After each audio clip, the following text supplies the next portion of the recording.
भी सरकारों ने नारा लगाया कि देश से गरीबी और बेरोजगारी खत्म कर देंगे। इंदिरा गांधी जी भी नारा दिया करती थी। इसलिए माननीय नरेंद्र मोदी जी कहते हैं स्वरोजगार करो। स्वरोजगार के लिए उनके लोन बिना ब्याज पर लोन देने की गारंटी, समाज के अंतिम व्यक्ति का भी विकास हो, इसका हम प्रयास करेंगे। और क्षेत्र का कोई भी, मेरे जिला पंचायत क्षेत्र का कोई भी गाँव या मोहल्ला ऐसा ना रहे जहाँ आने जाने में कोई दिक्कत हो, सारी सड़कें पक्की हो, ऐसा मेरा प्रयास रहेगा। तो डीडीसी का नाम आया, लिस्ट में नाम आते ही युवाओं में काफ़ी उत्साह देखने को मिला। तो ये एक कैसा परिणाम है?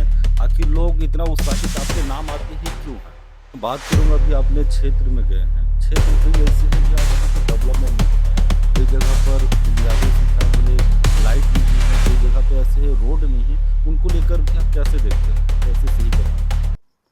जैसा कि आप सभी को मालूम था, त्रिस्तरीय पंचायत चुनाव था और उसी कड़ी में आज हम पहुंच चुके हैं विश्रामपुर में क्षेत्र क्रमांक 3 के प्रबल दावेदार अनूप सिन्हा जी के पास। हम जानेंगे इनसे कि आखिरकार किस तरह से जो ग्रामीण क्षेत्रों में जिन समस्याओं को लेकर ये जा रहे हैं और जनता इन पर किस तरह से भरोसा जता रही है। भैया स्वागत है हमारे चैनल में। बहुत बहुत धन्यवाद। भैया लंबे वर्षों से आपको मैंने जब से देख रहा है भैया, करीबन 25 वर्षों से अपने राजनीतिक में हैं भैया। इसको लेकर आप जनताओं के बीच जा रहे हैं, कैसा रिजल्ट आ रहा है भैया?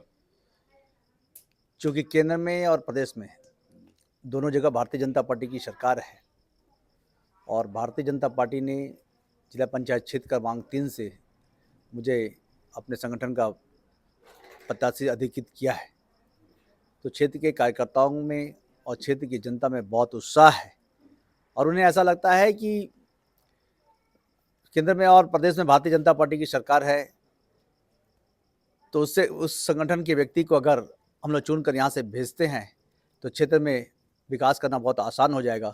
इस बात को लेकर के पब्लिक और कार्यकर्ता दोनों उत्साहित हैं। भैया सबसे ज्यादा मैं बात करूंगा युवाओं को लेकर। युवाएं आज भी परेशान है रोजगार को लेकर अपने, तो रोजगार को लेकर बताएंगे भैया, कैसे उनको रोजगार दे पाएंगे? देश में बेरोजगारी और गरीबी आज़ादी के बाद से लेकर आज तक सभी सरकारों ने नारा लगाया कि देश से गरीबी और बेरोजगारी खत्म कर देंगे। इंदिरा गांधी जी भी नारा दिया करती थी। लेकिन बेरोजगारी और गरीबी ऐसी चीज़ है जो देश से इतनी जल्दी ख़त्म नहीं की जा सकती, क्योंकि आज पूरी दुनिया में सबसे ज़्यादा जनसंख्या वाला अगर कोई देश है तो हमारा देश है। गरीबी पे अंकुश लगाया जा सकता है, तो गरीबी में अंकुश लगाने की दृष्टि से ही माननीय प्रधानमंत्री नरेंद्र मोदी जी की बहुत सारी महत्वाकांक्षी योजनाएं चल रही हैं, जैसे प्रधानमंत्री आवास, जैसे राज्य सरकार की महतारी वंदन योजना, ऐसे कई प्रकार की योजनाएं चल रही हैं जिससे देश के गरीबों का उत्थान हो और वो गरीबी रेखा से ऊपर उठ सके। रही बात बेरोजगारी की, तो मैंने जैसे कहा कि दुनिया का सबसे बड़ा देश, सबसे बड़ा जनसंख्या वाला देश हमारा देश है और पूरी दुनिया में सबसे ज़्यादा युवा अगर कहीं पर हैं, परसेंटेज के हिसाब से देखा तो देश की 60% आबादी युवाओं की है। इसलिए माननीय नरेंद्र मोदी जी कहते हैं कि स्वरोजगार करो। स्वरोजगार के लिए उनके लोन बिना ब्याज पर लोन देने की गारंटी, ऐसी स्थिति में सबको रोजगार दे पाना संभव नहीं है, माननीय नरेंद्र मोदी जी कर रहे हैं। इसीलिए वो बार बार युवाओं से कहते हैं कि हम तो वैकेंसी निकाल रहे हैं, आप नौकरी करो। बहुत सारी मल्टीनेशनल कंपनियां जो विदेश जा करके देश में अपनी कंपनियां डाल रही हैं, उसमें प्राइवेट जॉब मिल रहा है लोगों को, और स्वरोजगार के लिए बिना किसी ब्याज के युवाओं को ऋण भी दिया जा रहा है ताकि स्वरोजगार करके युवा संपन्न हो सके। भैया मैं पूरे देश में ऐसा कोई गांव नहीं होगा जहां की सड़कें कच्ची होंगी, ऐसा कोई मोहल्ला नहीं होगा जहां गर्मी में धूल उड़ेगा और बरसात में कीचड़ हो जाया करेगा। सारी सड़कें पक्की होंगी, नालियों की समुचित व्यवस्था होगी, हर गरीब के पास पक्के का छत होगा, हर घर में लाइट होगा, हर घर की बहनें गैस के माध्यम से खाना बनाएंगी और किसी भी बहन को पानी लेने के लिए ढोड़ी में, नदी में, नाले में जाना नहीं पड़ेगा। बात करूंगा, अभी अपने क्षेत्र में गए हैं, क्षेत्र कई ऐसे हैं भैया जहाँ पे डेवलपमेंट नहीं हो पाया। कई जगह पर बुनियादी सुविधाएं बोले लाइट नहीं है, कई जगह पे ऐसे है रोड नहीं है। उनको लेकर भैया कैसे देखते हैं, कैसे सही कर पाएंगे? 2004 में जब 3-4 में जब भारतीय जनता पार्टी की सरकार बनी, उसके पहले आपको बहुत अच्छे से याद होगा कि सूरजपुर जिले का ही बिहारपुर चांदनी क्षेत्र, वहाँ के लोगों को सूरजपुर जिला मुख्यालय आने में 2 दिन लगता था। वो वहाँ से यूपी, एमपी उधर से होते हुए आते थे। लेकिन जब हमारी सरकार बनी तो आज 3 से 4 घंटे में लोग सूरजपुर मुख्यालय पहुँच जाते हैं। नक्सलवाद चरम सीमा पे था, अंधेरा होने के बाद लोग घर से निकल नहीं पाते थे, डेवलपमेंट उसी वजह से हो नहीं पाता था। तो हमारी सरकार ने सबसे पहले नक्सलवाद को खत्म करने का प्रयास सरगुजा संभाग में किया। अब विकास की गंगा बह रही है। पिछले 5 सालों में केंद्र में, राज्य में पिछले 5 सालों में भूपेश बघेल जी के नेतृत्व में कांग्रेस की सरकार थी और इन 5 सालों में विकास के सारे काम रुक गए थे। लेकिन पिछले 1 वर्ष से जब हमारी सरकार बनी है, फिर से सड़कों का काम, पुल पुलिया का काम प्रारंभ हो चुका है। और मुझे नहीं लगता है कि ऐसा कि हमारे, खासकर मैं अपने ज़िले की बात कर रहा हूँ, हमारे ज़िले में ऐसा कोई मोहल्ला टोला नहीं बचा होगा जहाँ लाइट नहीं है या पहुँचने का कोई रास्ता ना हो। रास्ता बने हैं भैया, लेकिन पक्के रास्ते नहीं हैं। जैसे कि बरसात आता भैया तो उसमें छोटे बच्चे से बात करें, बड़े बुजुर्गों तक काफ़ी दिक्कत होता भैया, तो उन रास्ताओं को कैसे बनाएंगे? सरकार इस बात को लेकर बहुत गंभीर भी है कि जिन क्षेत्रों में अभी कच्ची सड़कें हैं वो सड़कें पक्की हो जाए। माननीय नरेंद्र मोदी जी का ब्लूप्रिंट तैयार है। 2047 में जब हम आज़ादी के 100 साल पूरा करेंगे, उस समय का पूरा ब्लूप्रिंट तैयार है। कोई भी देश का, मैं छत्तीसगढ़ की बात नहीं कर रहा हूँ, पूरे देश की बात कर रहा हूँ। पूरे देश में ऐसा कोई गांव नहीं होगा जहाँ की सड़कें कच्ची होंगी।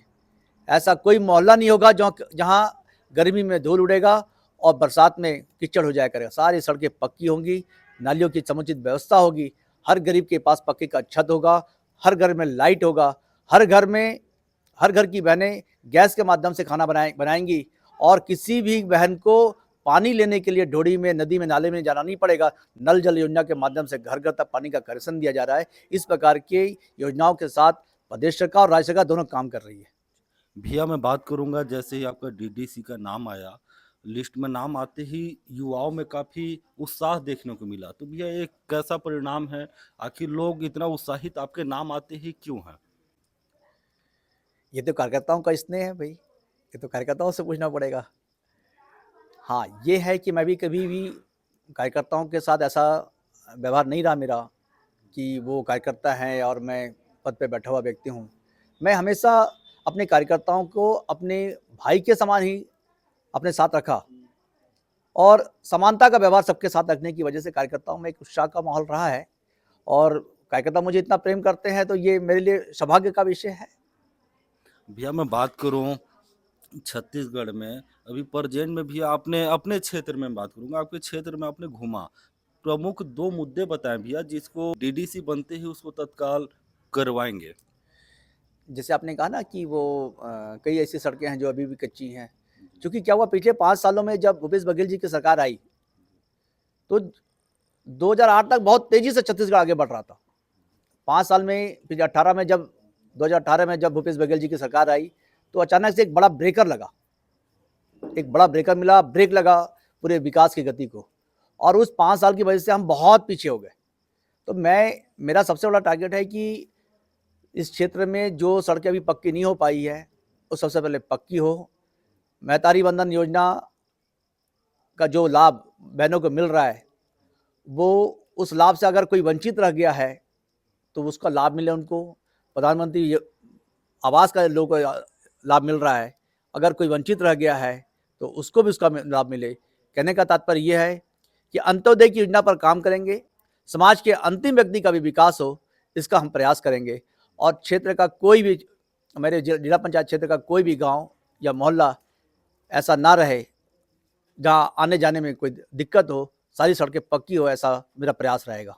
भैया अंतिम में अपने जनताओं को क्या संदेश देना चाहेंगे कि 17 फरवरी को मतदान, उसको लेकर बोलेंगे भैया? 17 तारीख को मतदान होना है और मतदान का महापर्व चल रहा है। मैं सभी पब्लिक से, जनमानस से अपील करूंगा कि अपने मतदान का उपयोग करें और सही व्यक्ति को चुन कर लाए जो क्षेत्र का विकास कर सके। तो देख सकते हैं हमारे साथ अनूप सिन्हा जी थे। इन्होंने जैसा बताया कि 17 को मतदान है और महापर्व मनाया जा रहा है छत्तीसगढ़ में। कहीं ना कहीं ये सौभाग्य के विषय है। इसमें बात करूँ, ना कोई हिंदू होता है, ना कोई मुस्लिम होता है, ना कोई सिख होता है, ना कोई ईसाई होता है। सभी के लिए एक दिन एक पर्व के समान मतदान होता है। और मतदान में चाहूँगा, इन्होंने ये भी नहीं बोला कि मुझे वोट दें, एक योग्य उम्मीदवार को दे। तो मैं चाहूँगा इस बार मतदान में ऐतिहासिक मतदान करें। तब तक के लिए जय हिंद।